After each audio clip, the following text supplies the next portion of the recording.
Oiê, eu sou a Cristina Aires e este é o Estresse 60, meu novo podcast. No episódio anterior, falamos sobre as doenças causadas pelo assédio moral no trabalho. Também iniciamos uma reflexão sobre os custos e os prejuízos envolvidos para a empresa e para o empregado quando esse tipo de prática acontece. Digo começamos a discussão porque este tema ainda carece de aprofundamento, conhecimento e cálculo real de custos. Quem sabe assim, cientes dos milhões de reais que são gastos para reparar danos causados pelo assédio moral, é que as empresas irão pensar em tomar medidas cabíveis para punir o agressor, ou obrigatoriamente irão fazê-lo através da Lei de 2022. Infelizmente, o ser humano só se move quando há dinheiro envolvido. E olhe lá. Neste episódio, vamos conversar sobre o despreparo das empresas para lidar com este tema na prática. E claro, há também exceções. Aquelas empresas onde este clima tóxico faz parte da cultura institucional. E esta é, portanto, conivente e permissiva, podendo até incentivar a prática do assédio, infelizmente. Também vamos falar sobre os regulamentos e procedimentos existentes para driblar o assédio moral na instituição. O assédio no trabalho é um problema sério que pode afetar a produtividade e o clima organizacional da empresa, como já discutimos nos episódios 1, 2 e 3. No Brasil, as leis de combate ao assédio foram recentemente atualizadas com o programa Mais Mulheres, que modifica a CLT no que se refere à proteção, ao incentivo e à empregabilidade de mulheres e mães. Com isso, as empresas precisam fazer mudanças internas importantes. Mas quais são as novas regras? As novas regras ampliam o conceito de assédio, incluindo o assédio moral e o assédio sexual. Elas também estabelecem novos procedimentos para investigação e punição dos casos de assédio, um canal de denúncias, bem como a obrigatoriedade de treinamento de conscientização a cada 12 meses. Mas por que é importante se adequar? As empresas que não cumprirem as novas regras estão sujeitas a multas e outras penalidades. Além disso, o não cumprimento das leis pode prejudicar a imagem da empresa e gerar um clima de desconfiança entre os funcionários. Mas por que as empresas cumpririam essa lei? Na minha opinião, as empresas não deveriam existir benefícios, porque é uma obrigação da empresa cultivar e promover um ambiente saudável de trabalho, que as empresas desprezam por vários fatores. O primeiro deles é o econômico, depois sociais e culturais. No entanto, a adequação às leis de combate ao assédio traz diversos benefícios, digamos assim, para as empresas, incluindo a criação de um ambiente de trabalho mais seguro e saudável, que nada mais deveria ser a obrigação das empresas, melhoria da produtividade, um ambiente de trabalho livre de assédio contribui para melhorar a produtividade de funcionários, a redução de custos, as empresas que investem em prevenção e combate ao assédio podem reduzir os custos com indenizações e multas. Aqui, acrescentaria, na minha opinião, mais custos com remédios, gastos com psiquiatras, faltas ao trabalho, redução do índice de produtividade, entre outros já mencionados no episódio anterior, também reduziriam para a empresa. Um dos motivos, fofocas entre todos os empregados. Mas como se adequar? Para se adequar às leis de combate ao assédio, as empresas devem atualizar suas políticas e procedimentos internos, para refletir as novas regras, entre outros, o Código de Conduta. Capacitar os funcionários sobre o que é assédio moral e sexual e como denunciá-lo, exceto no meu caso, porque eu era muito capacitado para o cargo e tinha muita experiência, mas era recorrentemente induzida a cometer erros. Criar um canal de denúncias para que os funcionários possam denunciar casos de assédio de forma segura e confidencial. No meu caso, não existia um canal de denúncias. Mas aqui vamos refletir sobre algumas questões. Como será feita a fiscalização e o monitoramento da implementação dessa lei pelas empresas? Será que as empresas irão cumprir a lei? Será que o número de assédios moral e sexual nas empresas irá reduzir? Somente a capacitação será suficiente? E aquelas empresas, como eu falei anteriormente, onde o assédio moral faz parte da cultura institucional? Como lidar com isso? No meu caso, nunca imaginei passar por tantos constrangimentos e estresse aos 55 anos de idade, trabalhando na mesma instituição há muitos anos. Não me sentia preparada para lidar com tantas camadas de burocracia inútil, insensível e míope. Estava fragilizada e o pior, sozinha.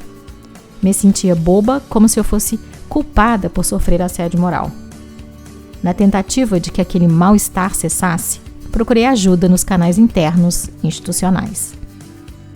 Mas as conversas internas foram o bastante para que eu entendesse, de cara, que qualquer caminho que eu tomasse seria em vão. Toda conversa me sugeria deixar a questão de lado, pois qualquer dos caminhos que eu tomasse seriam custosos, demorados e prejudicaria minha imagem na instituição e fora dela. Não me levaria a nada, ao final, ou seja, sem punição para o agressor. A pessoa com quem conversei era um voluntário, o que me deixou de queixo no chão. A corda sempre arrebenta do lado dos mais fracos. É o ditado. Portanto, depois de entender e conhecer os canais institucionais, na minha situação, que de nada valeram para apontar caminhos possíveis para resolver a situação, procurei um advogado da minha confiança. Fiz algumas reuniões com ele, juntamente com a minha família, meu pai e meus irmãos, que também me acompanharam e me apoiaram. Mas chegamos à conclusão de que não valeria a pena entrar pela via jurídica. Eu teria que ter provas e testemunhas, que não tinha, porque os colegas tinham medo e vergonha de se expor. E é a cultura institucional, como se diz.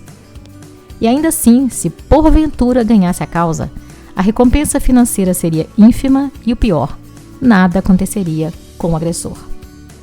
O desgaste emocional se arrastaria por meses ou até anos, muita chateação, muito estresse e tempo perdido, sem garantia de ganho de causa, para quem já estava fragilizada, desgastada, deprimida e sem ânimo. Seria um nocaute. De acordo com a cartilha sobre assédio moral no trabalho, do Tribunal Superior do Trabalho, TST, o assédio moral é a exposição de pessoas a situações humilhantes e constrangedoras no ambiente de trabalho, de forma repetitiva e prolongada, no exercício de suas atividades.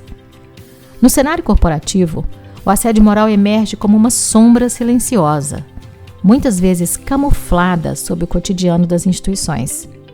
Este fenômeno, cuja gravidade e extensão vem ganhando destaque no judiciário brasileiro, torna-se imprescindível de ser compreendido. Afinal, o que se entende por assédio moral? Quais são as situações que o configuram? Quais são as categorias de assédio existentes? Abordarei essas questões a seguir, utilizando informações obtidas a partir da Cartilha de Prevenção ao Assédio Moral e Sexual, elaborada pelo TST e pelo Conselho Superior de Justiça do Trabalho. Aliás, convido todos vocês a lerem essa cartilha e outras que existem por aí, para obter informações adicionais sobre este tema tão importante e que acomete milhões de trabalhadores. Para a vítima e para os colegas, o assédio moral pode ter um efeito nocivo extenso. O clima de intimidação, contradição, injustiça e uso arbitrário do poder gera tensão e medo nos colaboradores, que por se tornarem mais ansiosos e agitados podem ter uma perda enorme de produtividade. A coesão dos times também é afetada. A motivação e a capacidade de alinhar visões e criar soluções perdem-se. Se um líder persegue um colaborador, as ações deste colaborador são colocadas em questão a todo momento. A perturbação do ambiente influencia a confusão interna das pessoas e, com o tempo, o mal-estar, a falta de motivação e produtividade, o absenteísmo e até o desligamento do emprego podem vir a ocorrer com vítimas e colegas. Este foi o meu caso, porque resolvi me desligar da instituição. É claro, o assédio moral pode levar a multas e sanções, além de um choque reputacional capaz de abalar a marca da organização e a confiança do público. De acordo com a cartilha do TST, a classificação e tipologia para o assédio moral no ambiente de trabalho tem a seguinte abrangência: assédio moral interpessoal, aquele que ocorre de maneira individual, direta e pessoal, com a finalidade de prejudicar ou eliminar o profissional na relação com a equipe. O assédio moral institucional ocorre quando a própria organização incentiva ou tolera atos de assédio. Neste caso, a própria pessoa jurídica é também autora da agressão, uma vez que, por meio de seus administradores, utiliza-se de estratégias organizacionais desumanas para melhorar a produtividade, criando uma cultura institucional de humilhação e controle. Este parece ter sido o tipo de assédio que eu vinha sofrendo. Além disto, o assédio moral manifesta-se de 3 modos distintos. O assédio moral vertical, onde tem 2 vertentes, descendente e ascendente. Ele ocorre entre pessoas de nível hierárquico diferentes, chefes e subordinados, e pode ser dividido em 2 espécies. Descendente, onde o assédio moral é caracterizado pela pressão do chefe em relação aos subordinados. Os superiores se aproveitam da sua condição de autoridade para pôr o colaborador em situações desconfortáveis, como desempenhar uma tarefa que não faz parte do seu ofício e qualificação, a fim de puni-lo pelo cometimento de algum erro, por exemplo. O assédio moral ascendente é aquele praticado por subordinado ou grupo de subordinados contra o chefe. É o contrário do primeiro. Consiste em causar constrangimento ao superior hierárquico por interesses diversos. Ações ou omissões para boicotar um novo gestor. Indiretas frequentes diante dos colegas e até chantagem visando uma promoção são exemplos de assédio moral desse tipo. Por fim, mas não menos importante, há o tipo de assédio moral horizontal. É aquele que ocorre entre pessoas que pertencem ao mesmo nível de hierarquia. É um comportamento instigado pelo clima de competição exagerado entre colegas de trabalho. O assediador promove uma liderança negativa perante os que fazem a intimidação ao colega, numa conduta que se aproxima do bullying. Pode ter como alvo vítimas vulneráveis. Há também o assédio misto, que ele consiste na acumulação do assédio moral vertical e do horizontal. A pessoa é assediada por superiores hierárquicos e também por colegas de trabalho. Em geral, a iniciativa da agressão começa sempre com um autor, fazendo com que os demais acabem seguindo o mesmo comportamento. Este foi exatamente o tipo de assédio que sofri. No próximo episódio, vou conversar com vocês sobre o meu processo de cura da minha saúde mental e física. Também vou contar para vocês como consegui dar uma guinada de 360 graus na minha vida depois de 20 anos numa mesma instituição, com 60 anos de idade e em plena menopausa, mas com muita vitalidade. Vida que segue. Fica aqui comigo e assista meu próximo episódio desta temporada. A virada está imperdível. Tchau, tchau!